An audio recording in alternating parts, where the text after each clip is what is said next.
Calling games, have no idea what's going on. Nobody knows what's going on. All right, that's something we all can agree on.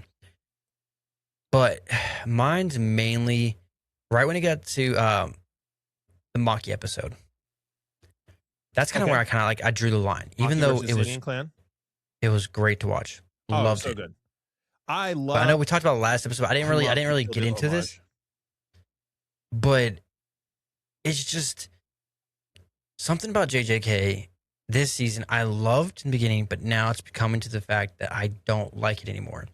It's just the unknown. It's just there's so much going on, and I have no idea what's going on. And I love picking up the pieces while we're watching the anime, but I'm not picking up dick. Like there's nothing coming, and it's getting to the point now. I'm like, I'm watching this, explaining it. It's just like boom, boom, boom, boom, boom. I'm like, what is going on? Mm-hmm. It's a lot. Now, what they do with Maki and the sister and all that I picked up on that. I understood, loved it. But why was she going to the Zenin clan?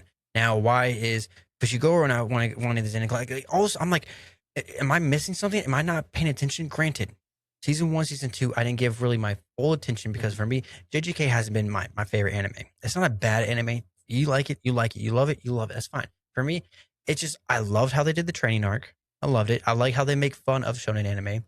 It's just the storyline never seemed coherent to me.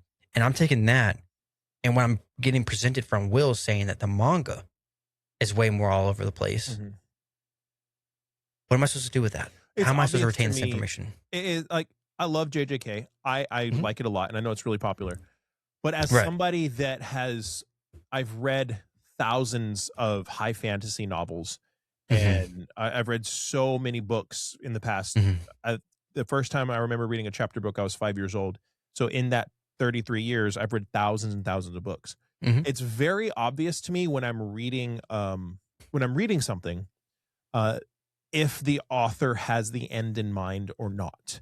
And what do I mean by that? I mean, if I'm reading, I can tell, is the author making up the story as he goes, or has the author storyboarded this entire world and has the start and the finish outlined, and now he's just taking us on the journey, right? I can tell. And what do you think it is? Oh, Akutami didn't know where he was going. I think watching this, that's where I've came back. Yeah, I'm glad you said it because like I didn't want to point it out, but that's where I don't think he has the end in mind. Yeah, no. Well, I mean, think it was just the end is done, but now like it gets more and more obvious. Like as for me not reading the manga, I feel like right now watching the anime, there's no clue. I think we're just picking up things this matches. Let's go with that. I feel like he's intelligent, he's smart, great storyline, but I don't think there's a certain path. It's kind of wiggling around. I think there you could make the argument that there is a little bit of a literary element being used, that the calling game in and of itself is chaotic. And so this is, I do like the whole rules fact. This is symbolizing the chaos that is the culling game. Because if you were actually inserted into this situation, it would be an incredibly chaotic situation. So as the reader reading it, it is chaos. You don't really fully understand everything. And so like it'd be interesting to know if that was Akutami's intention, or if that's just a side effect of him not exactly like knowing where to go with everything. If it was his intention to like, no, the culling game is chaotic. It's chaos. This is my way as the author to make the reader feel the chaos, the uncertainty, that you're intentionally not supposed to know everything that's happening. If that was the case, that's brilliant. That's great.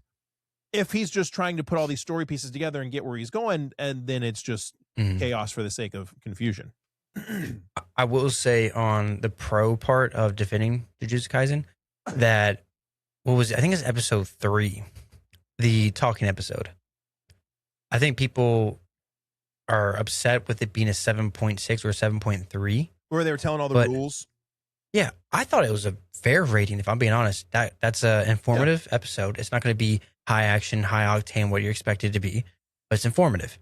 Here's the thing, though. People are only looking at it through like episode 1 through 3 or episode 1 through 4. So when you see everything being a 9, and when you see something go from a 9 to a 7, you're going to be pissed about it. I understand that, rightfully. Yeah. But if you look at how JJ is going to end, most likely, if you see how it's going on track for, that 7 isn't going to really affect it as a whole. You're just looking at 1 through 4, 1 through 5, or how many episodes are out for you. I can tell you, somebody who's read the manga, ish gets crazy. and then Yeah. things happen and you're like, it can't get any crazier than that. And then something happens and you're like, oh snap. And then it gets crazier. And then it switches up on you and it gets crazier. It's I'll tell you what I am. Anime only fans will rage quit so many times. It's going to be wild. I don't know. I think I'm locked in for it. I mean, if I've gotten this far, I might as well finish.